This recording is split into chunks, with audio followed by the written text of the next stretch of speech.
En el quehacer cotidiano, mujeres y hombres del Chile real son protagonistas de un pasado y presente que convoca a construir futuro. En nuestro siguiente programa, Marcos Castañeda conducirá una conversación franca y directa con personajes de la vida de Chile. Radio Nuevo Mundo, su red de emisoras y su sitio en internet presentan Testimonios, hechos que merecen ser conocidos, lo relevante de acontecimientos o actitudes en la vida real.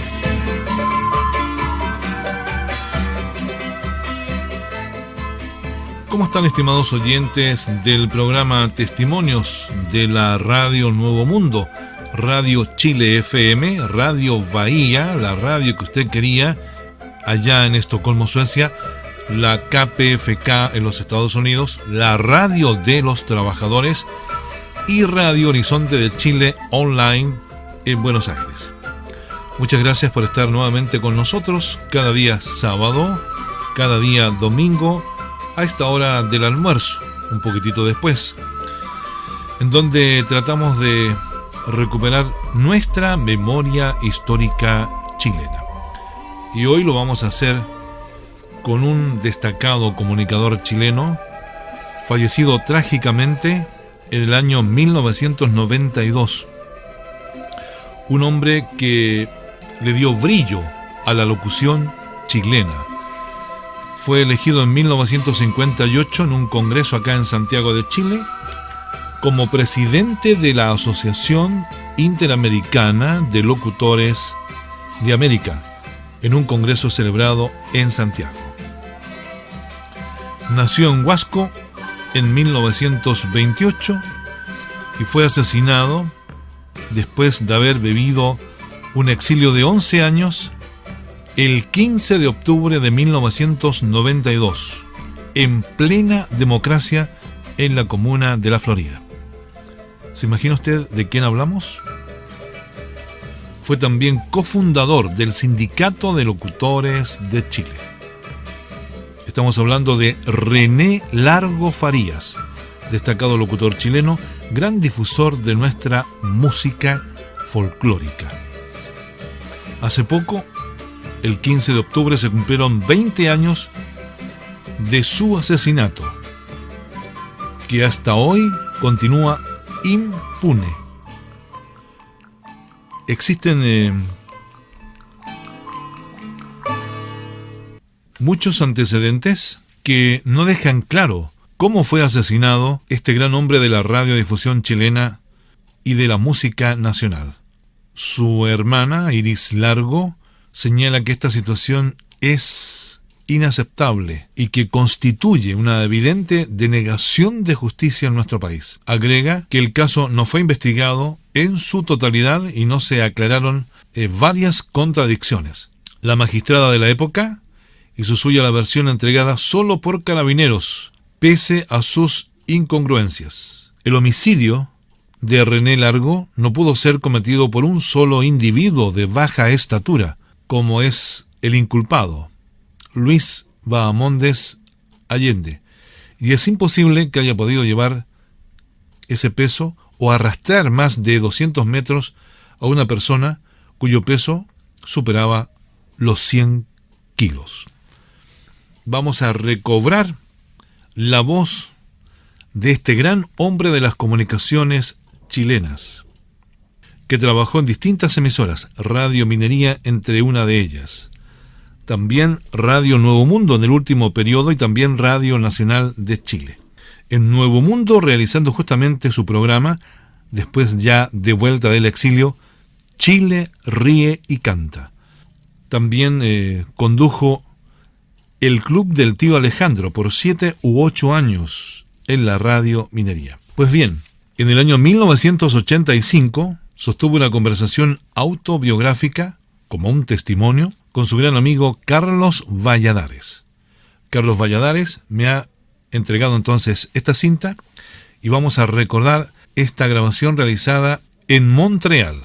Y por supuesto la vamos a entregar hoy en este programa Testimonios de la Radio Nuevo Mundo. Palabras textuales de René Largo Farías, de esta grabación que vamos a escuchar. Dice: yo nací en Puerto Huasco, junto a la desembocadura del río Huasco, en el segundo de los valles transversales de Chile.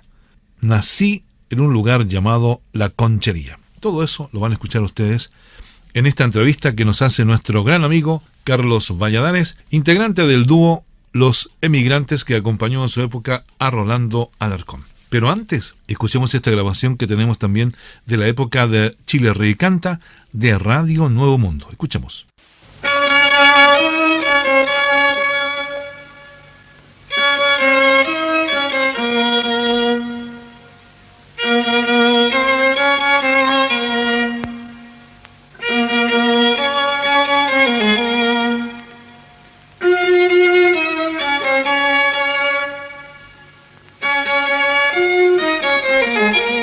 ¿Qué tal, amigos? Buenos días, buenas tardes o buenas noches.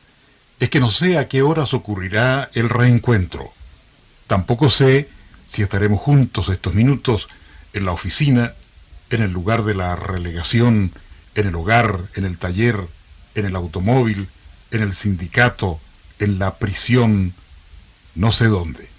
Pero habrá comunión. Aunque gastada y vieja, la mía debe seguir siendo voz familiar para quienes siguieron alguna vez la geografía hablada de Chile, el tribunal infantil, el torneo estudiantil de minería, el club del tío Alejandro, mío desde 1952 a 1959, el Chile Ríe y Canta, que ya se empina por los 22 años.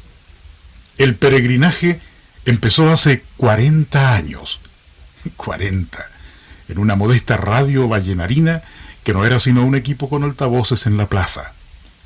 Para la generación que no conozco ni me conoce, debo decir que mi nombre es René Largo Farías, trabajador de la cultura popular, cofundador y primer presidente del Sindicato de Locutores de Chile, expresidente de la Asociación Interamericana de Locutores, pero por sobre todo, por sobre títulos y distinciones, un simple ser humano, ansioso de comunicación con quienes viven, sueñan y luchan en este país que jamás dejó de ser el mío, a pesar de 11 años y medio de exilio forzoso.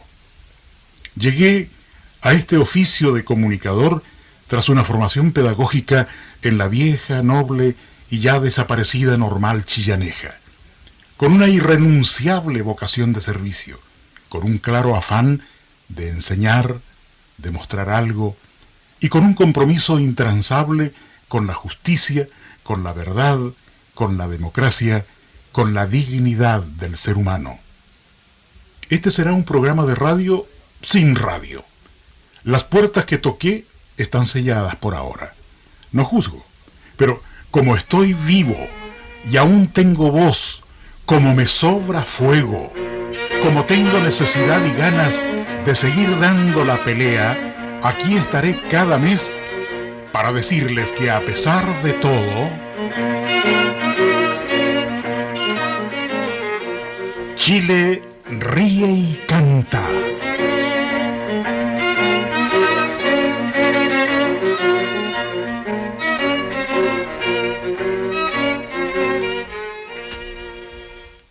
Escuchábamos la voz de René Largo Farías. Qué mensaje nos dejó grabado el gran René. Con qué convicción, con qué fuerza quería salir adelante con su programa a pesar de los pesares que él mismo nombró. No tenía emisora en aquel periodo en que regresó a Chile, pero después hizo el programa en Nuevo Mundo y posteriormente en la Radio Nacional de Chile. Escríbanos a marcoslocutor2@yahoo.com. Intentamos cada semana recuperar la memoria histórica de Chile. Y hoy lo estamos haciendo con esta gran voz, con este gran hombre de las comunicaciones chilenas, asesinado el 15 de octubre de 1992 en la Florida, René Largo Farías. Nos quedamos ahora con la grabación, con la conversación que realizó Carlos Valladares, integrante del dúo Los Emigrantes, el que acompañaba a Rolando Alarcón, realizada en Montreal, Canadá. 29 de diciembre del 85. René Largo Farías, cuéntame de tu infancia. Esto es absolutamente informal, supongo. ¿Estás seguro que está grabando primero? Sí. Sí. De la infancia. Bueno, primero entrego algunas infidencias o confidencias o recuerdos a un gran amigo, a Carlos Valladares. No creo merecer el honor de una conversación privada para contar cosas tan personales, pero en fin, en homenaje a Carlos lo hago. Yo nací en Puerto Huasco, junto a la desembocadura del río Huasco, en el segundo de los valles transversales de Chile. El primero es el del río Copiapó. Nací en un lugar llamado La Conchería, muchas conchas, muchas rocas, mucha espuma, mucha sal, mucha agua, un poco al sur del puerto mismo. Nací un 2 de febrero del año 1928. ¿Qué puedo decir de esa primera etapa de la vida? Pues es muy difícil anudar recuerdos y que salgan más o menos coherentes. Hay visiones y hay imágenes, esta cosa terrible de la Pascua Trágica, por ejemplo, de una Navidad, justamente en las vísperas de una Navidad, la fecha exacta tendrás que buscarla tú por ahí, Carlos. Fue una persecución a los comunistas, ¿no? Por eso se llamó la Pascua Roja. Se habló de un complot en Copiapó y se llegó a Vallenar buscando comunistas para matarlos, como liquidaron a mucha gente en ese tiempo. Yo tenía 3 años. Mi padre era un viejo radical de la zona y recuerdo, y esa es la visión tal vez más atrás en el tiempo que tengo metida todavía en la cabeza, y es la imagen de una pareja de pacos, una pareja de carabineros montados en sendas cabalgaduras que llegaban al lugar de nuestra residencia allá en La Conchería, al sur de Puerto Huasco. Mi padre se escondió prácticamente en un rincón de la casa, no tenía escapatoria, así es que iban a buscarlo a él.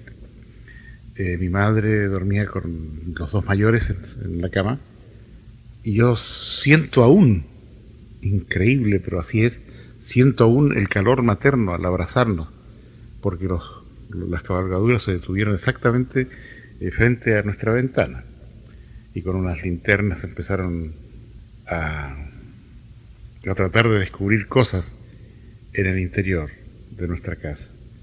No se bajaron los policías y no pasó nada más, pero yo guardo ese momento así de terrible tensión como una de las cosas que marcó mi vida, y ahí ya empecé a sentir de que había persecución, de que había justicia e injusticia, de que había represión, de que había maldad en el mundo. Empecé a ir a la escuela primaria en Puerto Huasco, precisamente. Primero y segundo año lo hice en Puerto Huasco. Después mi padre, por razones de trabajo y por razones de buscar un mejor destino para esta familia ya numerosa, éramos 6, yo soy el mayor, decidió instalarse en Vallenar, en el pueblo, en el centro del Valle del Huasco, y allá nos trasladamos. Fue el año ¿qué? No sé exactamente, pero yo recuerdo haber hecho el año tercero y el año cuarto de la educación primaria en una escuela llamada en ese tiempo la Escuela del Río, en la avenida Brasil de Vallenar, muy cerca de un monumento a la vendimia que hizo un escultor vallenarino llamado José Caroca La Flor, que aún está en esa alameda, en esa avenida Brasil. El quinto y sexto año también los hice en Vallenar, en la escuela número 1. Mi maestro fue don Enrique Palacios. El maestro anterior en la Escuela del Río fue don Guillermo Carvajal. Quinto y sexto año en la escuela número 1 de Vallenar, en la calle Ramírez, y al terminar el sexto año pues postulé a ingresar a la Escuela Normal de Copiapó. Siempre había querido ser profesor, tenía muchas inquietudes naturales, culturales, mucha aptitud para algunas tareas como malgranadear un papel, declamar, dirigir cosas. Ya habíamos hecho en ese tiempo algunas revistas estudiantiles, había participado en actividades teatrales. Bueno, el año 1941 Fui aceptado en la Escuela Normal de Copiapó. Recuerdo que mi puntaje fue el más alto en todos los postulantes, y con ese aval detrás mío ingresé a la normal, repito, el año 1940, el 40. Primer año, 41 segundo año, 43 el tercer año, y aquí en el tercer año, cuando ya tenía yo 15 años, fui elegido presidente del centro de alumnos de la normal de Copiapó, con 15 años. Estaba en el tercero. Normalmente los presidentes del centro de alumnos eran muchachos del quinto o del sexto año.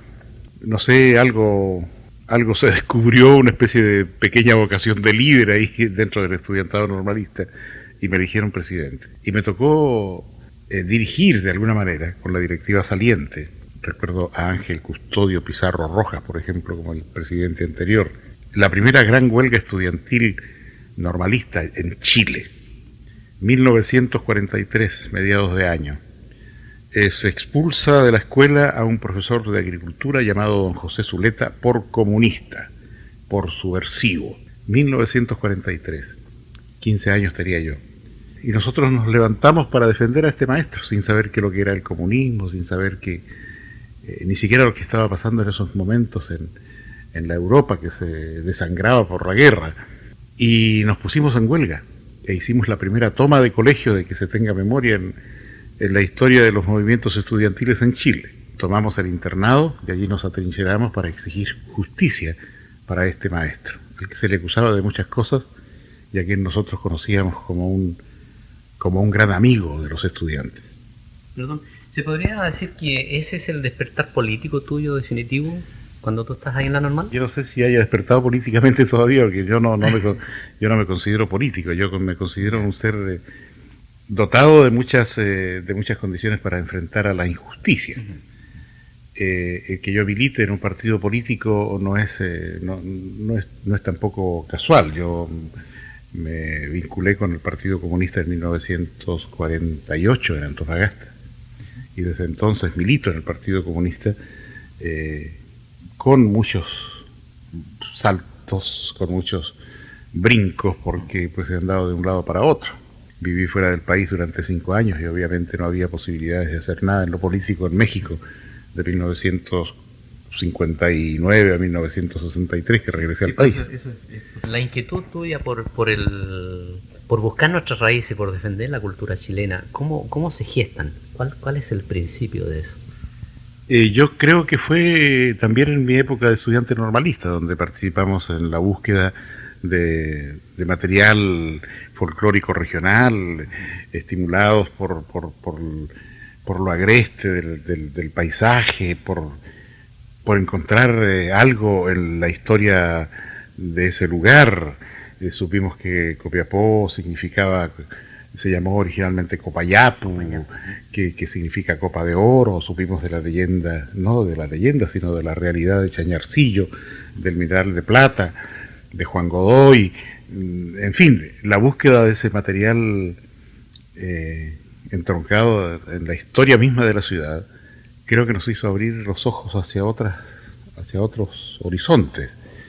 Y cuando nos expulsaron de la normal de Copiapó, a un grupo grande de alumnos, después de haber sido derrotada en principio nuestra postura de defensa del maestro José Zuleta, yo fui a dar, después de un breve lapso en Vallenar, en el liceo, fui a dar a la normal de Chillán, el año 1945, a mediados de 1945. Creo que allí en la normal de Copiapó ya la cosa artística estaba muy metida en la sangre, y nos tocó organizar los primeros estudios de radio normalista, experiencia que, según nos dicen las autoridades educacionales con las que hemos conversado, no ha sido repetida en ninguna parte de Chile ni de América Latina. ¿De qué se trataba? Era un grupo de estudiantes normalistas, quinto, sexto año, de cuarto, quinto y sexto año, que presentábamos, que tomábamos a nuestro cargo 2, 3 horas, no recuerdo cuántas, en una radiodifusora comercial de Chillán, y que la transformábamos en radiodifusora cultural, y transmitíamos desde esos mismos lugares de la escuela, conciertos de música clásica, audiciones de música popular, conciertos corales, radioteatro hacíamos en ese tiempo. En fin, toda una suerte de programación riquísima en contenido y hecha por estudiantes, que jamás habíamos estudiado este tipo de tareas. Esta labor se realizó por Radio Ñuble de Chillán. Pero después ya un poco profesionalmente participamos en trabajos en Radio La Discusión, también de Chillán.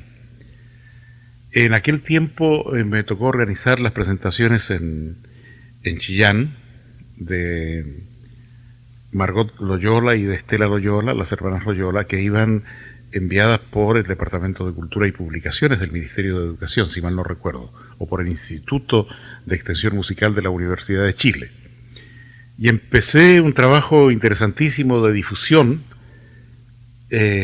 con diversos artistas. Nos tocó presentar, por ejemplo, a un pianista joven de aquel tiempo, qué brutalidad, se me olvidó el nombre, y este muchacho, que era un gran valor de la música chilena, fue llevado por nosotros a diversos pueblos cercanos a Chillán.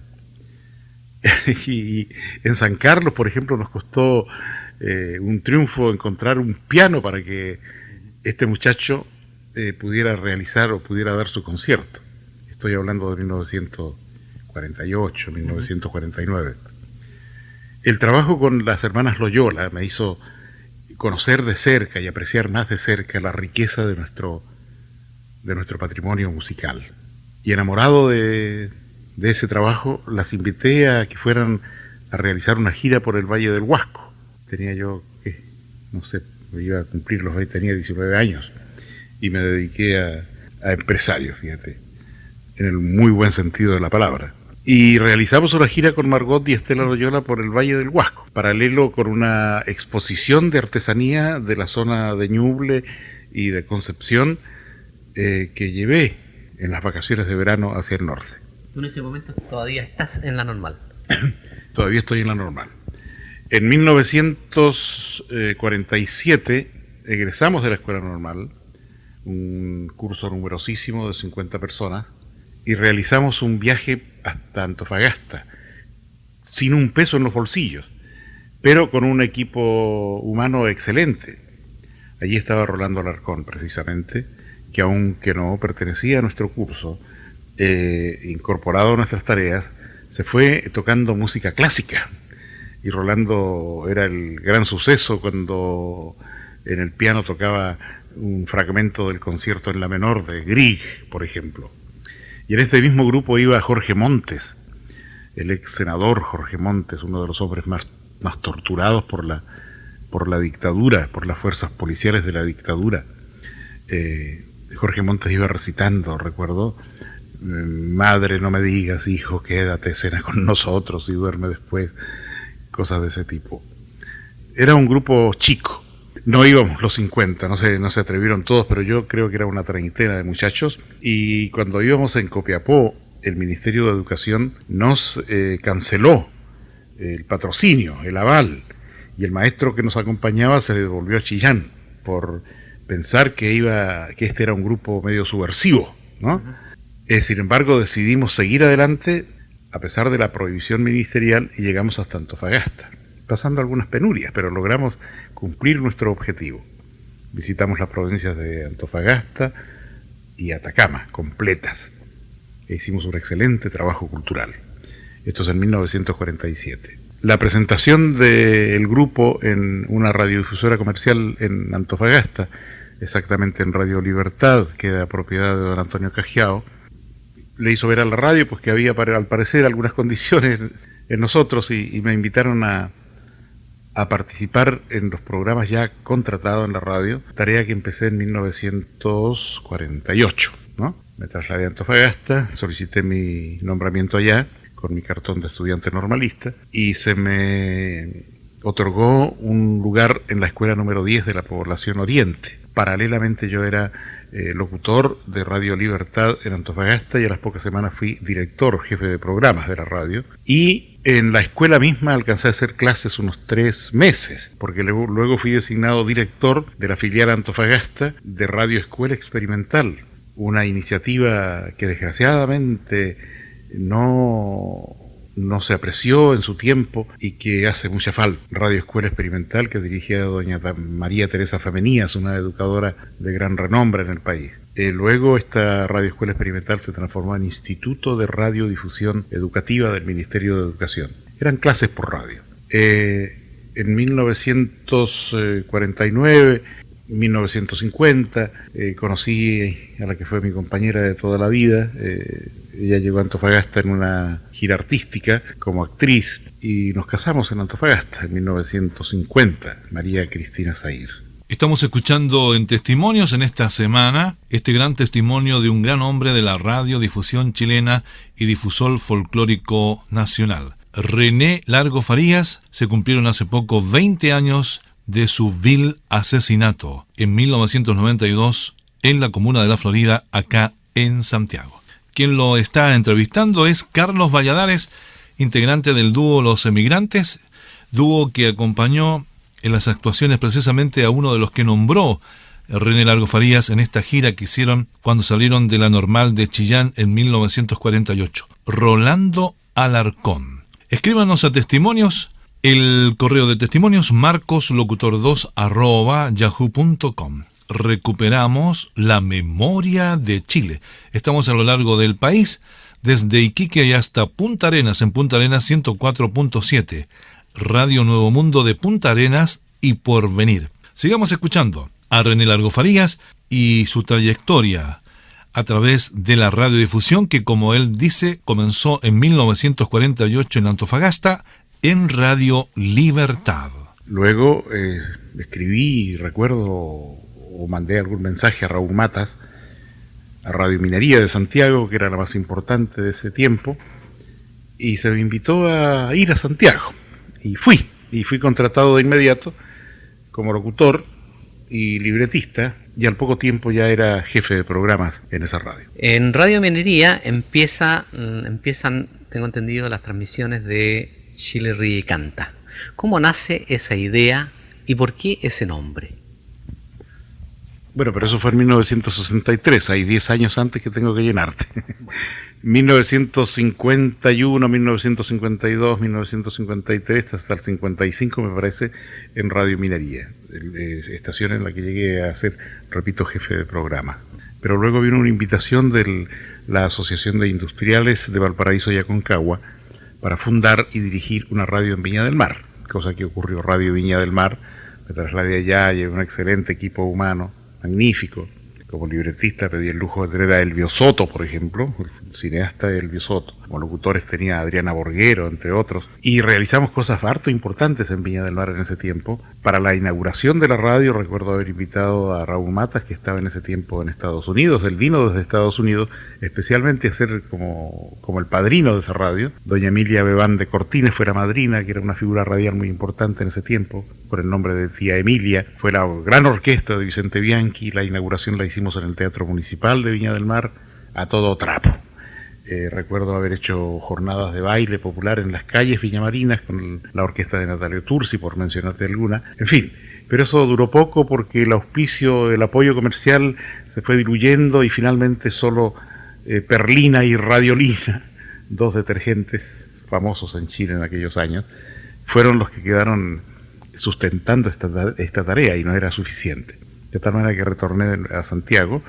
Y en Santiago fundé Radio Magallanes, fui su primer director, me confiaron esa tarea, lo hice, pero luego empezó la inquietud de salir del país y salimos con María Cristina en 1958, fines del 58, comienzos del 59, a la República Argentina. Estando en la Argentina y en vísperas de empezar algún trabajo en Radio Libertad, también se llamaba en ese tiempo, en Buenos Aires, debí salir a México a presidir el Congreso de la Asociación Interamericana de Locutores, de la que yo había sido elegido presidente en el Congreso de Santiago. Allí surgió una invitación para trabajar y nos quedamos en México hasta 1963, año en que volví al país y año en que nace Chile Ríe y Canta, exactamente el primer domingo de 1963.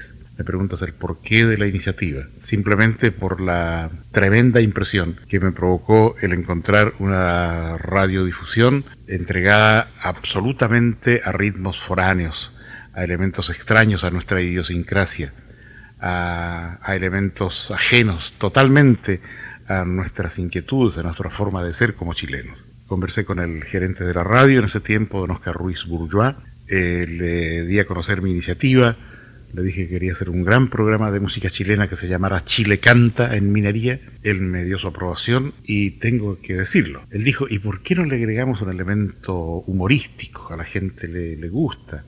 Podemos utilizar, por ejemplo, a alguno de la gente que está vinculada con la radio, a Jorge Romero, a Firulete, a qué sé yo, a Gabriel Araya, a Manolo González, a tanta gente que hay que podemos incluir en el programa. Como el elemento humorístico desvirtuaba un poco mi idea original, la conversamos un poco más y le redondeamos el nombre, Chile ríe y canta en Minería. Así nació el primer programa en 1963, que se transformó en toda una cruzada en defensa de nuestros valores. Pero esa es otra historia de la que tú tienes más elementos que yo, a lo mejor. Del 52 al 59 tú Claro. estás en Minería con el tribunal, El Club del Tío Alejandro. ¿Y el tribunal infantil, qué fue eso? Y otro programa parecido, ¿Eso fue antes? casi paralelo. Casi paralelo. De 1952 a 1959 fui el director del programa infantil El Club del Tío Alejandro. Muchos me han dicho siempre, ¿por qué mantuviste el nombre del Tío Alejandro? Como un homenaje de respeto al creador del espacio, a Alejandro Michel Talento, ya desaparecido. Alejandro debió viajar a Colombia en 1952, tentado por algunos contratos de radiodifusoras colombianas, y yo me quedé con el espacio, y lo mantuve como Club del Tío Alejandro por 7 años, llegando a tener 73.000 niños inscritos como sobrinos.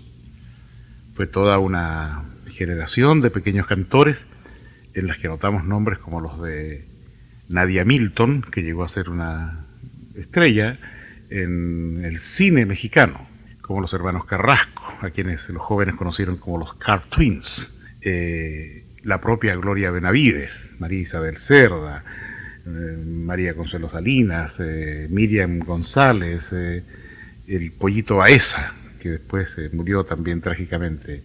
Carlos Baeza integró un grupo juvenil en Santiago, el grupo Capablanca. En fin, mucha gente que surgió de nuestro trabajo en ese tiempo. Cuando los niños ya fueron un poquito mayores, hicimos otro programa que se llamaba Y Mañana Serán Astros, ¿no? Y paralelamente, para trabajar con los más ágiles de cabeza, por llamarlo de alguna manera, creamos un espacio que se llamó el Tribunal Infantil. Creo que miento al decir creamos, no me gusta vestirme con ropaje ajeno. La idea surgió, me parece, de Raúl Mata, si no me acuerdo mal, porque él vio un programa parecido en Nueva York y me dijo, ¿tú eres el hombre indicado para hacer esto? Y lo hicimos, y partimos con el Tribunal Infantil en el horario nocturno, en el horario estelar de Radio Minería de ese tiempo, compitiendo con programas como Las Estrellas se reúnen con Falabella, La Enciclopedia del Aire, el bar de Radio Minería y esas cosas. Y los niños se transformaron en pequeñas grandes figuras, ¿no? Ellos contestaban y resolvían los problemas de la gente menuda. El eslogan era el Tribunal Infantil, los problemas de la gente menuda analizados por niños de su propia edad. Hasta hoy hay gente que recuerda todo lo hermoso que fue ese trabajo con niños en Radio Minería y también en televisión, en la naciente televisión chilena. Logramos hacer ese programa, junto con hacer también algunas peñas folclóricas con el nombre de Chile Ríe y Canta, si mal no recuerdo. Estamos escuchando, estimados oyentes, en testimonio de esta semana, una entrevista realizada por nuestro amigo Carlos Valladares en 1985 en Montreal, Canadá, a René Largo Farías. Qué hermosa radio la de aquellos años 50-60, época de oro de la gran radiodifusión chilena. Sigamos escuchando esta interesante entrevista entonces a René Largo Farías, este gran comunicador chileno, gestor cultural, como él señala, de nuestra música y destacado profesional de la locución tanto en Chile como en Argentina y también en México. Hay un dato, Carlos, que creo que es bueno rescatar, no recuerdo exactamente las fechas, pero tiene que haber sido en 1956. Se me pidió organizar los primeros programas experimentales de televisión. Sería cuestión de checar fechas. Yo siempre he dicho que al parecer esos fueron los programas pioneros.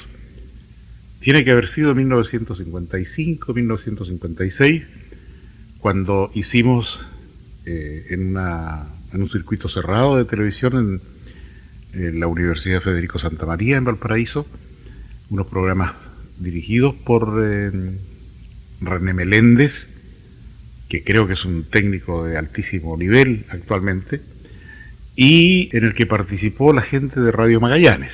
Y en Montreal, por ejemplo, me he encontrado con un muchacho que en ese tiempo, como un pequeño del Club de Tío Alejandro, al que invitamos desde Santiago, bailó una cueca en esos programas. Tiene que haber sido 1955. Alfonso Salinas, con su hermana María Consuelo Salinas, siendo muy niños y bailaban muy bien la cueca, los llevamos para que estuvieran presentes en la inauguración de estos programas. María Cristina hizo algunos pequeños pasajes de teatro por televisión en realidad, y varias otras cosas bien importantes. Recuerdo algunos nombres: Francisco Sepúlveda como locutor, Julio Hidalgo, locutor de Radio Recreo de Viña del Mar, también fallecido, las hermanitas de Aguilera, un dueto villamarino, y muchísimas otras personas que participaron en esas que yo reclamo como una de las primeras experiencias de televisión que hubo en el país y que nos tocó en suerte dirigir. Cuéntame un poquito de algunos recuerdos de las giras internacionales de Chile Río, y ojalá me den los elencos. Giras internacionales en realidad son solo dos, separadas por muchísimos años.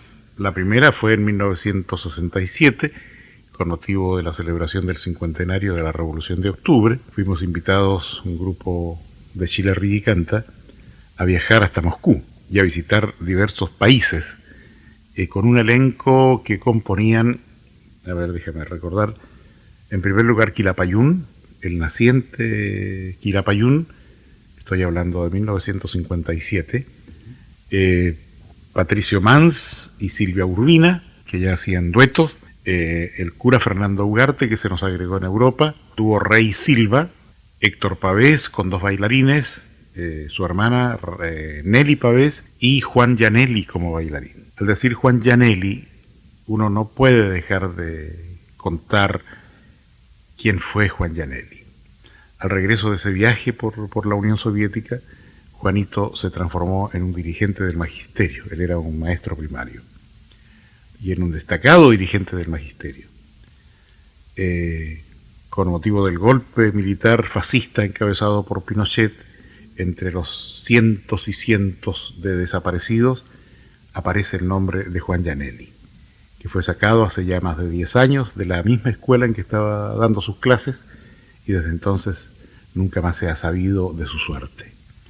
Está en la tremenda y larga lista de la gente cuyo destino debemos descubrir algún día. En esa gira por Europa estuvimos haciendo presentaciones muy importantes en Moscú mismo, en Leningrado, en Kiev. Visitamos Hungría, Checoslovaquia, Polonia, la República Democrática Alemana, estuvimos en Francia, estuvimos en Italia, estuvimos en España. En España recordamos haber hecho un programa por radio en una cadena muy importante. En fin, fue una gira altamente valiosa. Creo que no se me escapa ninguno. Tuvo Rey Silva, Patricio Mann, Silvia Urbina, Héctor Pavés con dos bailarines, y Quilapayún, y el cura Fernando Ugarte. ¿No al Cuncumene? No, el Cuncumene fue antes, en una gira, en un congreso, me parece, mundial de la juventud. Y la segunda gira internacional, pues es esta que acabamos de completar por Canadá. ¿Cómo nace el primer festival de la nueva canción chilena? Esa fue una iniciativa de la Vicerrectoría de Comunicaciones de la Universidad Católica y de Ricardo García. a nosotros se nos invitó como Chile Ríe y Canta para participar en el jurado. Y aportamos, a lo mejor, no recuerdo con exactitud, algunas sugerencias. Pero mi trabajo allí fue como jurado y como locutor en la noche de cierre junto con Ricardo, si mal no recuerdo. ¿Qué recuerdos te deja el festival? La impresión de que se puede hacer cosas muy hermosas cuando hay apoyo. Para eso se contaba con el apoyo oficial de la Universidad Católica, ¿no? La propia Vicerrectoría de Comunicaciones era el aval para realizar un trabajo de ese tipo. Fue un festival con invitaciones a 10 grandes compositores chilenos. Mucho se ha hablado de que la chilenera, de que la canción de Víctor, La Plegaria del Labrador, es la triunfadora de ese festival. Yo me he dado la tarea de reivindicar el nombre de Richard Rojas, porque su canción La Chilenera empató. Hubo un perfecto empate en puntaje en cuanto se supo la votación del jurado. La impresión que me queda de ese festival es que fue un hito muy importante en el desarrollo de la nueva canción chilena. Nosotros no tuvimos allí otra participación que la de ser miembros del jurado y de apoyarlo en todos los frentes de comunicación en que estábamos trabajando. ¿Qué recuerdos especiales te dejan las numerosas giras o vivencias, las numerosas giras que realizó Chile Ríe y Canta por el interior del país, de norte a sur? ¿Qué cosas especiales se te quedan, como los recuerdos de camaradería, la disciplina, el humor, cosas de ese tipo que tú recuerdes? Bueno, al recordar la disciplina recuerdo también la indisciplina, y al recordar la alegría de algunos momentos recuerdo también momentos amargos. En fin, hay todo un mosaico de emociones en el recuento de aquellos viajes, pero el saldo es altamente positivo. Pienso que con esas giras de Chile Ríe y Canta de un extremo al otro del país, se sembró algo que nosotros conocíamos en qué iba a germinar, y la germinación ha sido buena. Nacieron numerosos grupos folclóricos, estimulamos el trabajo de otros, dimos cabida en nuestras tribunas en Santiago a elementos de provincias que luego tomaron un nivel muy destacado en el quehacer artístico nacional. Hay anécdotas realmente maravillosas que darían como para escribir un gran libro, que se me han propuesto muchas veces, pero que no he tenido ni el ánimo, ni el tiempo, ni creo la serenidad para hacerlo. Yo siempre decía que Chile Ríe y Canta anduvo no de Arica a Magallanes, sino más al norte de Arica y más al sur de Punta Arenas. Y es efectivo. Hay un pueblito más al norte de Arica que se llama Pocón, Chile, y allí estuvo nuestro programa. Y más al sur de Punta Arenas, pues estuvimos en el territorio de la isla, y estuvimos en Cuyen, que al parecer, si no me equivoco geográficamente, es la parte más austral. Y con elencos muy numerosos, hasta de 50 personas, hasta el elenco más pequeño, de 2 personas, en el que no estuve presente. Fue un Chile Ríe y Canta con Héctor Pavés y el Piojo Salinas, que estuvo en una de las 3 islas del famoso litigio. No sé si en la Picton, en la Lennox o en la Nueva, pero en una de las 3 estuvo Chile Ríe y Canta actuando para las dotaciones que allí se encontraban. ¿Cómo nace la Peña Chile Ríe y Canta? Yo empecé a ir a la Peña, invitado por Rolando, más o menos por el año 68, 69, y el recuerdo vago que yo tengo es que en ese momento Patricio Mans era socio de la Peña. Yo no tengo muy claro el recuerdo. Sí, yo tampoco tengo mucha claridad en la gestación. Sí sé que ni Patricio Mans, ni yo, ni María Cristina, que éramos las cabezas visibles de la Peña, al comienzo teníamos un solo centavo en los bolsillos. Entonces los amigos que nos ayudaron, o que fueron los empresarios de esto, fueron Eladio Mondiglio y Escobar. Lamento mucho no recordar el nombre. Me parece que era Escobar, vinculado con trabajos de negocios de matadero y esas cosas. Igual que Eladio Mondiglio. Ellos pusieron el billete y nosotros pusimos la inquietud y la iniciativa, y empezamos, pero al poco se fue desprendiendo este ramaje por diversas razones, falta de tiempo, indisciplina, irresponsabilidad. Mondiglio y Escobar se desligaron del asunto, vendieron sus partes. Mans también se desligó rápidamente porque, bueno, Mans es un señor de la creación y no podría decir que es un gran señor de la organización ni de la responsabilidad en este tipo de trabajos. Entonces él mismo se dio cuenta y dejó su responsabilidad en el trío que quedaba, y finalmente fuimos María Cristina y yo quienes debimos enfrentarnos a la tarea de mantener vivo ese espacio ganado para los artistas chilenos, esa tribuna ganada para el canto popular. No fue fácil, durante mucho tiempo se trabajó con pérdidas, hasta el final mismo del ejercicio se trabajó con pérdidas, porque fue mal enfocado. Ninguno de los dos éramos comerciantes, ni pretendimos jamás ser comerciantes, y siempre hubo pérdidas, y la peña prácticamente se mantenía con mis remuneraciones en otras tareas, mi trabajo en la Corporación de la Reforma Agraria, mi trabajo en la radiodifusión, y finalmente mi trabajo en la propia Presidencia de la República, como jefe de radio de la OIR. Fue el momento en que yo quise desligarme de la peña, no eran compatibles las tareas, no por su condición, sino por los horarios. Yo tenía una jornada muy agotadora en La Moneda, 12, 13, 14 horas diarias, y llegar a un lugar de bulla, de conflictos, porque era también lugar al que llegaban muchos provocadores en el tiempo de la Unidad Popular. No era fácil el ritmo de vida, pero empeñó en mantener la vida, y así fue hasta el final, hasta que el 11 de septiembre del 73.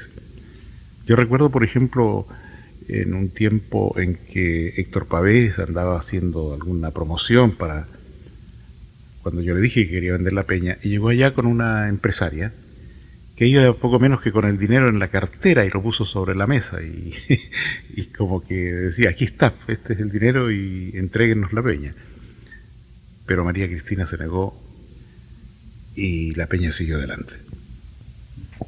Yo quiero ahora volver a un hecho un poquito triste para los dos, porque era nuestro hermano.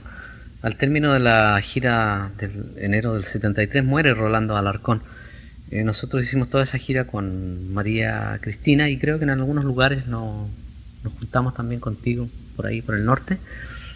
Pero yo quiero que me cuentes desde el momento en que tú supiste de la enfermedad y de la muerte de Rolando, y los detalles posteriores, los trámites que hicieron con Kiko y todo eso. Mira, claridad absoluta, sí, cronométrica, con fechas no tengo. Yo recuerdo que al final de esa gira, el final de esa gira que encabezaba María Cristina, señalaba actuaciones en asentamientos campesinos cercanos a Santiago, o en lugares cercanos a Santiago.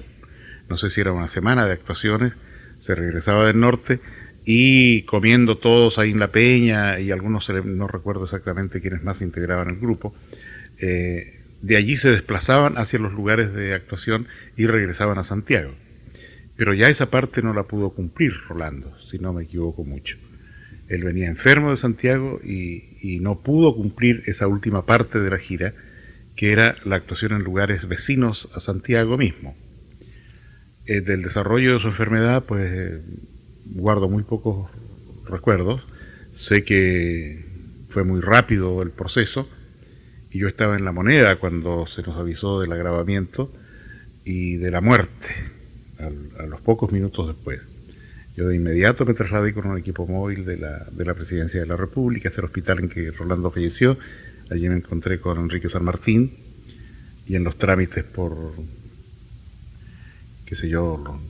los trámites legales estuvimos juntos, y nos tocó, y creo que es la única vez en mi vida que lo he hecho, nos tocó vestir el cuerpo de Rolando. Entre Enrique San Martín y yo vestimos a Rolando para ese gran viaje final, ¿no? La noticia provocó una tremenda conmoción. Recuerdo los instantes de congoja, de angustia en la peña, cuando nos reunimos para tomar algunos acuerdos. qué íbamos a hacer, de cómo nos íbamos a hacer presentes en los funerales, ordenar las ofrendas florales, participar en la búsqueda de un lugar para su velatorio, hacer guardias en el velatorio mismo. Hay por allí una fotografía en la que está haciendo guardia Héctor Pavés, por ejemplo, en el instante en que llegó el presidente Salvador Allende a entregar su adiós a Rolando. Y al fondo hay una gran corona que dice Chile ríe y canta.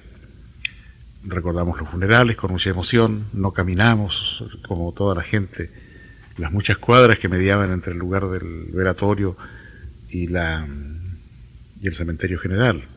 Recuerdo haber ido, si no me equivoco mucho, con Silvia Urbina en un vehículo, como tomando nota de lo que pasaba, de cuánta gente iba, nos acercábamos, retrocedíamos, avanzábamos.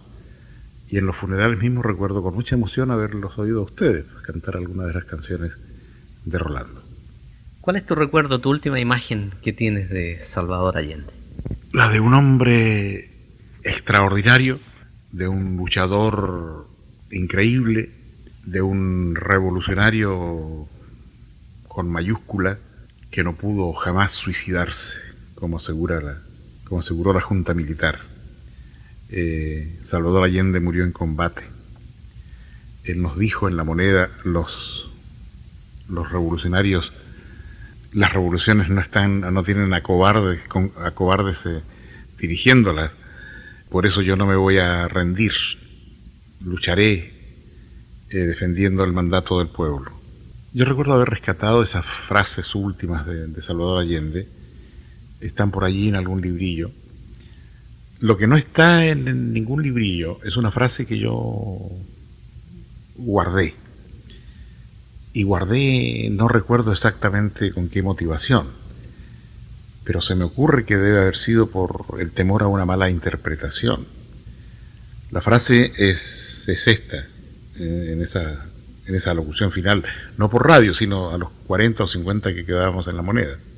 Yo no me voy a rendir, lo que se conoce, y en parte de su conversación con nosotros dice: si yo tuviera un helicóptero que me sacara de aquí, saldría para ponerme al frente de la resistencia, pero no tengo ese helicóptero.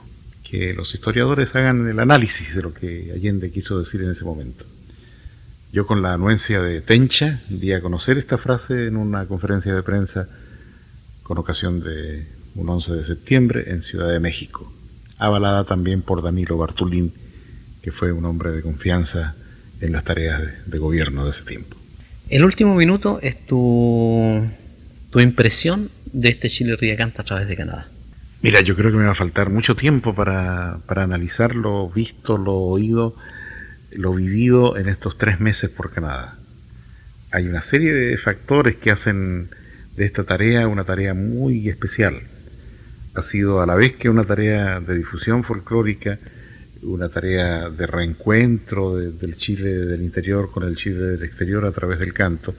Ha sido una tarea política, para decirlo de alguna manera. Yo no venía aquí en misión política, ni mucho menos, pero los acontecimientos del año pasado que me tocó coprotagonizar con Ociel Núñez y Lucho Godoy me dieron alguna connotación, y la gente me preguntaba cosas y yo tenía que intervenir. Yo no soy dirigente político, jamás en mi vida he sido dirigente político, pero tengo ojos y veo, tengo orejas y escucho.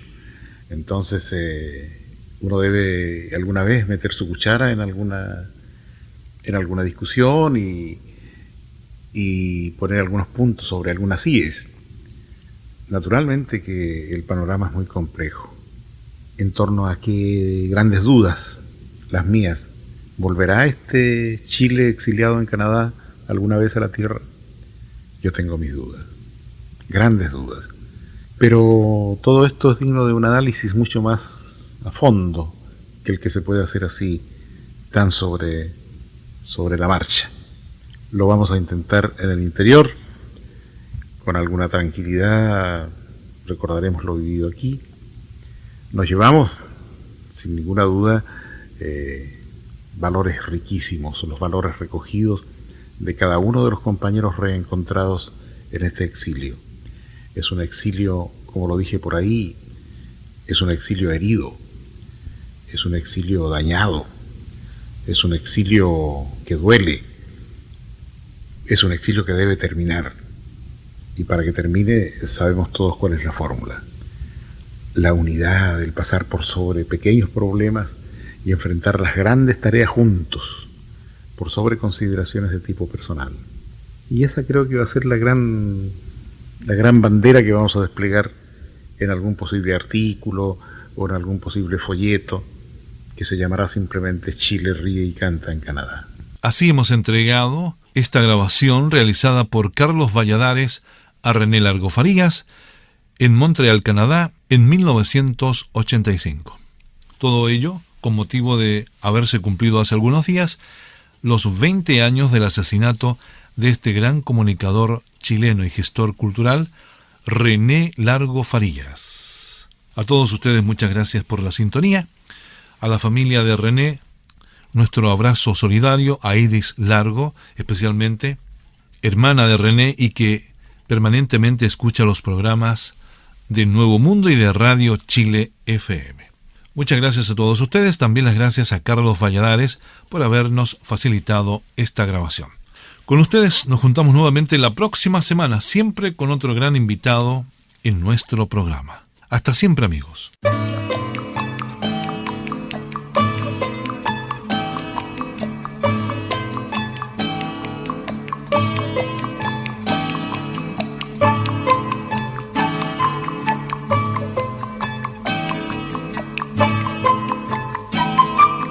Aquí termina el encuentro de hoy.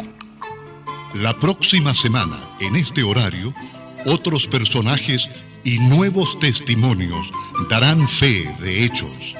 La realización de este espacio está bajo la responsabilidad de Marcos Castañeda como conductor, Daniel Bravo Muñoz, edición y grabación en estudios, Radio Nuevo Mundo, su red de emisoras y su sitio en internet agradecen su sintonía para Testimonios.